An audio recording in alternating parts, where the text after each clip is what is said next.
un os dans la place, c'est le Super Saiyan. Crypto dans son viseur, dégâts à l'horizon. Analyse précise, laser dans les yeux. Boursier, shogun des profits par milliers. Vous retrouvez aujourd'hui, nous sommes le samedi 13 juillet 2024 et on va se faire un point sur la situation du Bitcoin et des crypto-monnaies dans le sens où on va analyser la charte des alt versus BTC. Donc restez bien jusqu'au bout de la vidéo parce qu'il y a une petite surprise en fin de vidéo. Mais pour commencer les amis, on va commencer par les actualités au niveau de Twitter. Donc si jamais vous pouvez me suivre sur Twitter, je partage des choses que je trouve assez pertinentes donc pour les cryptos. D'accord? Et surtout, n'hésitez pas à liker si vous voulez plus de vidéos. C'est vrai qu'actuellement, j'en fais pas beaucoup, mais j'ai l'impression qu'il y a un peu moins de monde. Donc, si vous montrez que vous êtes là, bon, bah, je ferai un peu plus de vidéos cet été. Donc, je vous ai posté, il y a quoi? Ça doit faire une journée ou deux. Le marché crypto est dans une peur extrême, d'accord? Donc là, on a le crypto market qui est à 25 en extrême peur. C'était le 12 juillet, hein, c'était le 12 juillet, on est le 13, ouais, donc c'était juste hier, tout simplement. Donc ça, c'était cool. On avait aussi l'inflation qui était inférieure aux attentes le 11 juillet. Donc voilà, ça fait toujours plaisir. Ça veut dire que la baisse des taux aura bel et bien lieu, sûrement en septembre. Les deux portefeuilles du gouvernement allemand à 0 $ maintenant. Donc ils ont vendu tout leur BTC, c'est en train de vendre. Donc ils ont participé à la baisse du BTC ces derniers jours, ces dernières semaines, hein. Ils avaient quand même pas mal de BTC, ils avaient deux wallets, ils sont complètement vides. Mais, l'Allemagne n'a peut-être plus de BTC à vendre, mais donc il y a quelqu'un sur Twitter qui fait partie de MTGOX, entre guillemets, enfin qui fait partie des anciens clients de MTGOX. Et donc ils ont reçu apparemment un mail qui explique qu'ils vont pouvoir récupérer leur BTC et leur BCH très très prochainement. Donc ça pourrait mettre aussi un peu de pression de vente. Bon, à voir hein, si les claimers, enfin, oui, si les remboursés vont vendre directement leur BTC, peut-être pas tout, peut-être une partie quand même. Je pense qu'au moins il y aura une partie qui sera vendue, hein. Tous ceux qui, vous imaginez, vous, si vous avez des millions en BTC et que aujourd'hui vous n'avez pas une thune, bah forcément, même si vous pensez que BTC a encore un bel avenir, un beau potentiel haussier, vous allez encaisser une petite partie, eh bien, pour vous sécuriser. Voilà, voilà pour les nouvelles au niveau de Twitter. Donc ici, je reviens sur la charte de BTC. BTC, on avait vu depuis plusieurs jours, plusieurs semaines, est-ce que même plusieurs mois peut-être, en tout cas plusieurs semaines, ça c'est sûr, que pour moi, Mamos, qui ne suis pas conseiller financier, nous sommes dans une vague de réaccumulation. Et la réaccumulation, eh bien, ça a une schématique particulière. Hein, d'accord. Donc vous pouvez voir ici. Et pour moi, on est dans une des opportunités les plus profitables, d'accord, en termes d'opportunités, parce qu'on est ici dans le spring hein, qui est le point le plus bas, ce qu'on appelle en français un spring, ça s'appelle un ressort. Donc on descend pour prendre de la force, eh bien le ressort se compresse et une fois qu'il libère le potentiel haussier, eh bien on a une grosse tendance haussière qui se met en place. Donc ici on est en termes d'opportunité. Moi personnellement, hein, je vous le répète, mais je ne suis pas conseiller financier.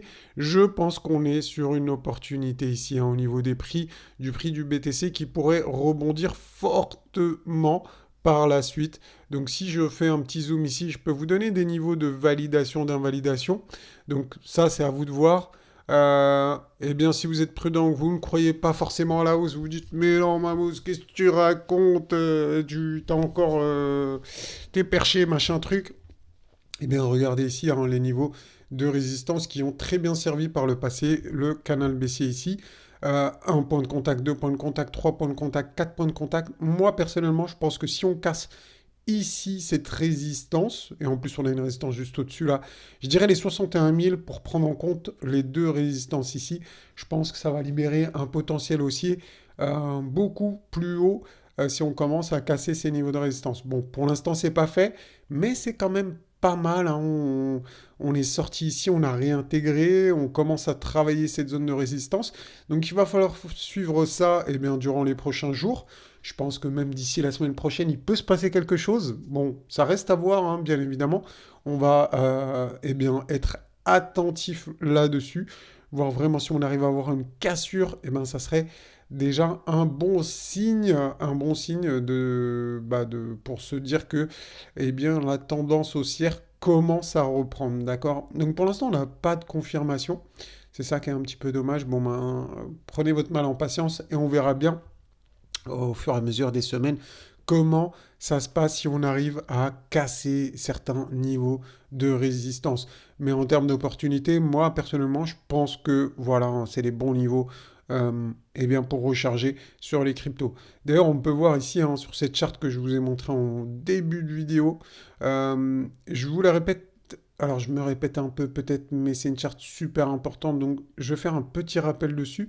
Je vais juste passer en weekly, ça va être plus agréable à suivre, hein. Regardez ici, hein, tout simplement comme pendant le dernier bear market, on avait une vague. Eh bien, d'abord, petit rappel, hein, ici, c'est la charte Other versus BTC. Donc, Other, c'est ce qui représente les altcoins, d'accord? Donc, la majorité des altcoins, hein. Donc, on avait une vague baissière en A, B, C, donc un zigzag classique, comme vous pouvez le voir ici hein, sur la schématique. Donc voilà. Et ensuite, on a eu un mouvement en 1, 2, 3, 4, 5, donc une impulsive. Et regardez ce qui s'est passé pendant le dernier bear market, on a eu également ici un zigzag A, B, C. Et moi, personnellement, je pense ici qu'on commence une impulsive. Donc on a déjà fait la une, on est en bas de 2. Et ce qui nous... Et la suite, donc selon moi, Mamos, qui ne suit toujours pas conseiller financier, eh bien c'est qu'on est un mouvement en 1, 2, 3, 4, 5. Bah oui, je change pas la logique parce que c'est exactement ce qui s'était passé, on l'a vu tout à l'heure. Ici, 1, 2, 3, 4, 5. Et il faut savoir que la meilleure opportunité, eh bien le meilleur moment pour investir sur les altcoins, c'est ici en bas de 2, d'accord? Et là, bah regardez les amis, on est en bas de 2, on commence la 3.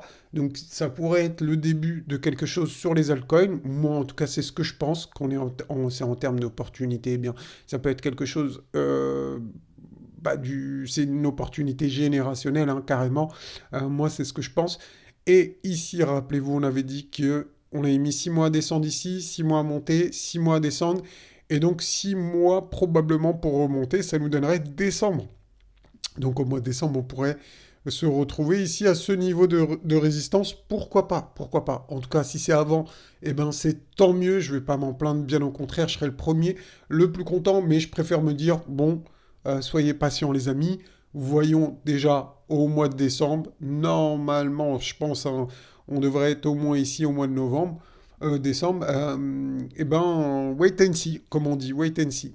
Une chose à dire également, si on repasse ici en journalier, c'est qu'on a une première structure qui pourrait se déclencher ici si on arrive à poser un double bottom, hein, comme vous le voyez, un W, si on arrive à casser ces niveaux de résistance. Une petite chose également aussi à signaler, c'est qu'on a eh bien une trendline baissière qui, je pense, si on arrive bien sûr à casser ici cette résistance horizontale et cette trendline baissière, eh bien, je pense que les alts seront dans une configuration très bullish. Pour moi, hein. Déjà, je pense que c'est une opportunité, mais là, ça confirmerait ce que je pense. Ça confirmerait mon analyse. Donc, il y a des niveaux. Si vous vous êtes baissier, vous dites, ouais, Mamos, moi, j'y crois pas, machin truc. Bah, attendez les niveaux de confirmation. Bon, après, si vous ne croyez pas au niveau de confirmation, je ne peux plus rien pour vous, les amis. Débrouillez-vous. Mais en tout cas, si vous voulez des confirmations, des choses comme ça, bah, il y a des niveaux et je vous en parle dans les vidéos. D'accord? Tout simplement, vous écoutez bien les niveaux de confirmation. Et une fois que ces niveaux de confirmation eh bien, se sont réalisés, se sont confirmés, vous aurez eh bien, l'esprit tranquille et vous saurez que les scénarios dont je vous parlais avant sont confirmés. Mais quand c'est comme ça, en fait, bah, les meilleures opportunités, c'est quand il n'y a pas de confirmation, bien évidemment. Si vous achetez tout en bas, il n'y a rien qui est confirmé, c'est pas possible de confirmer quoi que ce soit. Mais en termes d'opportunité, c'est l'opportunité maximale. C'est ça qu'il faut comprendre. C'est des fois, eh bien, anticiper, ça peut payer, d'accord? Mais si vous vous trompez, bah, vous pouvez vous casser les dents. Et donc, c'est comme ici, d'accord? Donc, si vous pensez comme moi qu'on est dans un spring, eh bien, l'opportunité, on en a parlé quand on était tout en bas, je vous parlais même, j'en ai parlé avant, hein, du spring, avant qu'il se réalise, on avait parlé de cette configuration. Maintenant, comme je vous l'ai dit en début de vidéo, eh bien, pour valider ce spring, pour moi, il faut casser ces niveaux de résistance. Donc, 61 000, je pense que c'est un bon niveau pour confirmer eh bien, que le scénario de la vague de réaccumulation est bien validé, d'accord?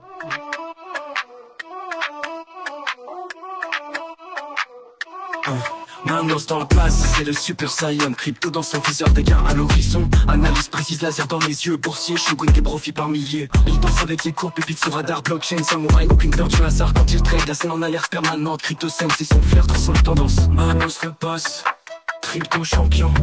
Analyse au top, placement sous tension. Manos le boss, blockchain en titan. Aucune hésitation, gain en explosion. Manos le boss, crypto champion, analyse, placement sous tension. Manos le boss.